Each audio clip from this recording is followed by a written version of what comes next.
હું ગુજરાત કોળી ઠાકોર સંઘના પ્રમુખ જયેશ ઠાકોર આજે ચોટીલા મુકામે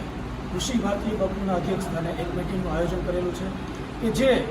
સમાજમાં જે અન્યાયો થતા હોય છે તો કોળી ઠાકોર સમાજના જેટલા પણ સંગઠનો છે તેના તમામ અધ્યક્ષ, તમામ પ્રમુખો, તમામ આગેવાનો આજે અહીંયા ઉપસ્થિત રહ્યા છે અને એવું નક્કી કરવામાં આવ્યું છે કે ગાંધીનગર એક બેઠક કરવામાં આવશે અને એક બેઠક કરી સમાજમાં જે હક નથી મળતો, જે સમાજમાં જે અન્યાય થઈ રહ્યો છે એને લઈ એક બંધારણ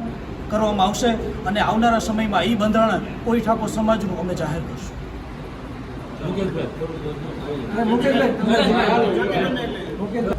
ભારત માતા કી જય. મિત્રો, આજે ચોટીલા ખાતે સમસ્ત કોળી અને ઠાકોર સમાજના તમામ સંગઠનોના પ્રમુખશ્રીઓને હોદ્દેદારશ્રીઓની મિટિંગનું ભવ્ય આયોજન થયું, જેમાં બંધારણના નિયમ મુજબ ઓબીસી સમાજને ટોટલ અનામત મળે અને એમાંથી પછી અનામત વર્ગીકરણ સમસ્ત કોળી ઠાકોર સમાજને મળે એની ગહન ચર્ચા કાયદા કાનૂન મુજબ થઈ અને ભવિષ્યમાં કઈ રીતે આ અનામત મળે એ પણ એની રણનીતિ આગામી સમયમાં ગાંધીનગર ખાતે એક મિટિંગ થશે અને એનું બંધારણ પણ નક્કી થશે અને ભવિષ્યમાં કોળી અને ઠાકોર સમાજની વૈશ્વિક સંસ્થાનું પણ એક નિર્માણ થશે, એનું સંગઠન થશે, એની પણ ચર્ચા થઈ.